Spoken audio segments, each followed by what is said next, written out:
Good morning student. ये slides में मैं आपको सिखाऊंगा जो हम सप्लायर जो रहता है ना, हम कंस्ट्रक्शन साइट में सप्लायर को कैसा फाइनलाइज करते हैं। प्रैक्टिकली मैं आपको बता दूंगा। आपने बहुत सारी बुक्स में पढ़ा होगा प्रोक्योरमेंट कैसा होता है, किस तरह से होता है, मगर जो प्रैक्टिकली जो होता है और जो जो डिफिकल्टी आती है ना, ये प्रेजेंटेशन में मैं आपको बता दूंगा। ये थोड़ा इंटरेस्टिंग रहेगा, स्पेशली फ्रेशर के लिए। जिनको एक्सपीरियंस है उनको तो ये सब कुछ पता ही रहता है। फ्रेशर के लिए ये अच्छी नॉलेज रहेगी। आप प्लीज देखें ये पूरा प्रेजेंटेशन, सिर्फ 5 मिनट ही लूंगा मैं आपके। तो चलो स्टार्ट करते हैं।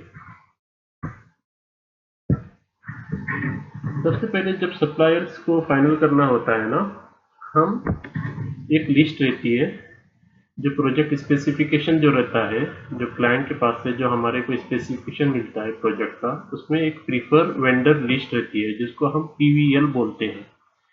ये प्रीफर वेंडर लिस्ट में अगर आपका कुछ आइटम रहेगा जो आपको खरीदना है, मतलब पंप रहता है या एचवैक रहता है, एचवैक की कोई इक्विपमेंट रहती है, इलेक्ट्रिकल का सामान रहता है, कुछ भी रहता है, जो प्रीफर वेंडर लिस्ट में उसके हर एक आइटम के 3 से 4 मैन्युफैक्चरर रहते हैं। ओके, आपको 4 ब्रांड का ऑप्शन रहता है उसमें प्रीफर वेंडर लिस्ट में। उसमें क्या रहता है, ये जो मैन्युफैक्चरर रहते हैं ना, वो प्रोजेक्ट की रिक्वायरमेंट को, स्पेसिफिकेशन को सेटिस्फाई करता है। तो आपको 4 ऑप्शन देता है उसमें हर एक आइटम के लिए। तो उसके बाद में वो जो 4 आइटम्स रहते हैं ना, उसके जो 4 मैन्युफैक्चरर का जो नाम रहता है ना, उसको हम फिर वहाँ पर अपना प्रोजेक्ट का ड्राइंग देकर भेज देते हैं, उनको ईमेल कर देते हैं। तो वो लोग अपना कोटेशन भेजते हैं। मिसाल के तौर पे मेरे को एक पंप खरीदना है, तो मैं पीवीएल में से 4 मैन्युफैक्चरर जो रहेंगे उनको मैं ईमेल कर दूंगा मेरा प्रोजेक्ट का ड्राइंग। तो वो लोग मेरे को कोटेशन भेजेंगे, ओके, कॉस्ट भेजेंगे। तो उसके बाद में क्या होता है, हम कॉस्ट देखते हैं उसको, कॉस्ट देखते हैं, और एज वेल एज वो हमारा जो रिक्वायरमेंट रहता है वो भी फुलफिल करना रहता है। रिक्वायरमेंट मतलब अभी हम एसी खरीदने वाले हैं, तो हमारे को समझो कि 2 टन का एसी चाहिए। तो वो जो हमारे को जो कोटेशन भेज रहा है उसमें वो 2 टन का एसी रहना चाहिए, मतलब वो रिक्वायरमेंट पूरी होनी चाहिए। और कॉस्ट भी हम जो देखते हैं तो हम चीपेस्ट कॉस्ट में देते हैं, कम से कम कॉस्ट वाला हम खरीदना चाहते हैं। ओके, चारों में से जो कम से कम कॉस्ट देगा हमको, हम उसकी तरफ जाएंगे। उसके अलावा सिर्फ कॉस्ट नहीं रहती, और जो चीज़ हम लगाने वाले हैं, जो पंप रहेगा जो हम खरीदने वाले हैं, उसका मेंटेनेंस भी देखना पड़ता है। एक एक बार क्या होता है, जो सप्लायर रहेगा आपको लेस प्राइस में आपको वो चीज़ बेच देगा। ओके, मगर जब हम उसको इंस्टॉल कर देंगे तो उसका मेंटेनेंस कॉस्ट बहुत रहता है, तो वैसा लॉस हो जाता है हमको। ये हम मेरे साथ भी ऐसा ही हुआ था, जब मैं एक प्रोजेक्ट में एक पंप खरीदा था मैंने एक सप्लायर से। उसने मेरे को अच्छी चीप कॉस्ट में, बहुत कम कॉस्ट में उसने मेरे को अपना पंप बेच दिया। मगर जब हमने उसको साइट पे इंस्टॉल कर दिया तो उसका जो मेंटेनेंस कॉस्ट था वो बहुत ज़्यादा आना शुरू हो गया, इससे हमको लॉस हो गया।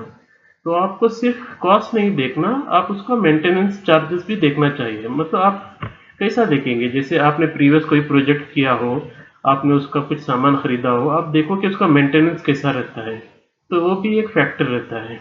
इसके अलावा डिलीवरी ऑन टाइम, ये भी बहुत ज़्यादा इम्पोर्टेंट होता है। समझो कि मुझे एक चीज़ चाहिए, मतलब एक चिल्लर चाहिए एचवैक के लिए, और मुझे वो चाहिए 3 महीने के बाद में। ओके, और वो सप्लायर जो ला के मुझे दे रहा है उसने दे दिया 6 महीने के बाद में, 5 महीने के बाद में उसने ला के दे दिया, तो मेरा प्रोजेक्ट जो है वो 2 महीना 3 महीना डिले हो जाएगा, प्रोजेक्ट का डेडलाइन मिस हो जाएगा। तो इसलिए डिलीवरी ऑन टाइम भी इम्पोर्टेंट रहता है। तो ये आप देख सकते हैं कि प्रीवियस प्रोजेक्ट में आपने जिसके पास से खरीदा था, वो देखो कि उसका डिलीवरी ऑन टाइम बराबर है या नहीं है, तो इससे भी आपको अंदाजा हो जाएगा। तो लास्ट में जो एक रहता है कॉर्पोरेट रहता है। कॉर्पोरेट मतलब जब आप सप्लायर्स रहता है ना, जब आपका पूरा फाइनल होना रहता है, फाइनल हो जाता है, तो आपका कभी कभार क्या होता है, कुछ इश्यू आ गया, कुछ डॉक्यूमेंट्स का आपको ज़रूरत रहती है, तो आप सप्लायर को ईमेल कर देते हैं। तो आप देखना है कि वो सप्लायर कितना फास्ट आपको ईमेल बैक करता है, कितना जल्दी वो आपको आपके सवाल के जवाब दे देता है, समझ गए। और कुछ मीटिंग भी रहती है, कभी कभार सप्लायर को क्लाइंट या मेन कॉन्ट्रैक्टर के साथ में मीटिंग में भी लेके जाना रहता है आपको। आप देखना है कि वो आपके साथ पूरी तरह से कोऑपरेट करता है या नहीं करता है, प्रोजेक्ट के स्टार्ट से लेके प्रोजेक्ट के एंड तक वो फ्लेक्सिबल रहना चाहिए सप्लायर। तो सॉरी, तो ये चीज़ें देखनी पड़ती है हमको सप्लायर फाइनल करने से पहले। पहली रहेगी प्रीफर वेंडर लिस्ट, बाद में वो स्पेसिफिकेशंस, अगर वो पीयूएल में रहेगा तो श्योर वो पूरा हमारा प्रोजेक्ट का रिक्वायरमेंट भी फुलफिल करेगा। फिर हम कॉस्ट देखते हैं, वो सबसे सस्ता रहना चाहिए और उसका मेंटेनेंस कॉस्ट भी कम रहना चाहिए, और डिलीवरी ऑन टाइम। और एक बार बोलता हूँ मैं, डिलीवरी ऑन टाइम ये भी बहुत इंपॉर्टेंट रहता है, और वो पूरी तरह से कोऑपरेटिव होना चाहिए। इसके अलावा और थोड़ी चीज़ें रहती है जो हम देखते हैं। समझ लो कि मैं एक सप्लायर के पास से, वो मुझे अच्छा चीप और बेस्ट मटेरियल दे रहा है, मगर वो सप्लायर कहता है कि उसको पेमेंट बहुत जल्दी चाहिए। समझ लो कि 15 दिन के बाद में या 1 महीने के बाद में या 2 महीने के बाद में वो कहता है कि मुझे जल्दी से जल्दी उसका पैसा देना पड़ेगा उसको। तो उस वक्त हम देखते हैं कि दूसरा सप्लायर देखते हैं जो पूरा स्पेसिफिकेशन, पूरा रिक्वायरमेंट फुलफिल कर रहा है, और वो हमारे को कहता है कि नो प्रॉब्लम, आप मेरे को 5 महीने के बाद में पैसे दे दो, 6 महीने के बाद में पैसे दे दो। तो हम वो ड्यूरेशन भी हम देखते हैं खरीदने से पहले, तो इससे हमारे को थोड़ा टाइम मिल जाता है उसको पैसा देने के लिए, पेमेंट ड्यूरेशन बोलते हैं।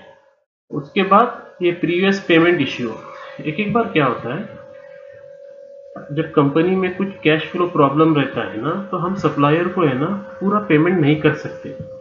कोई पुराना प्रोजेक्ट था तो उसने आपको सप्लाई कर दिया सामान, मगर हमारे पास उतना कैश नहीं था कि हम उसको पूरा पेमेंट कर सकते हैं। ओके, तो फिर एक बार जब हम दूसरे प्रोजेक्ट के लिए उसके पास जाएंगे तो वो बोलेगा कि आप हमारा पुराना पेमेंट कर दो, वरना हम आपको सामान नहीं देगा। तो ऐसा भी होता है। तो ऐसे भी सिचुएशन में हम इसको छोड़ के दूसरे सप्लायर की तरफ जाते हैं। ये जो चीज़ें हैं, ये जो प्रैक्टिकली मैं आपको बता रहा हूँ, ये जब आप काम करेंगे तो ये सब इश्यूज, ये it is a part of life. Procurement में ये सब होता ही रहता है। या फिर क्या होता है, अगर वो पैसा आप किसी सप्लायर का बाकी रहेगा पुराना, तो आप उसको फाइनलाइज भी कर देंगे ना, तो इसमें एक बहुत बड़ा रिस्क रहता है।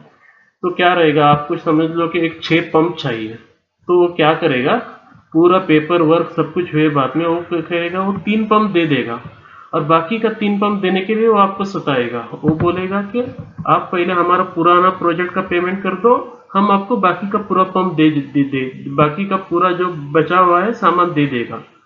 तो इसमें हम लोग फंस जाते हैं, फंसने का चांसेस रहता है, क्योंकि उस वक्त हम दूसरे सप्लायर को फिर ला के उसका मटेरियल सबमिट करके कंसल्टेंट से अप्रूवल लेते तक बहुत टाइम हो जाता है।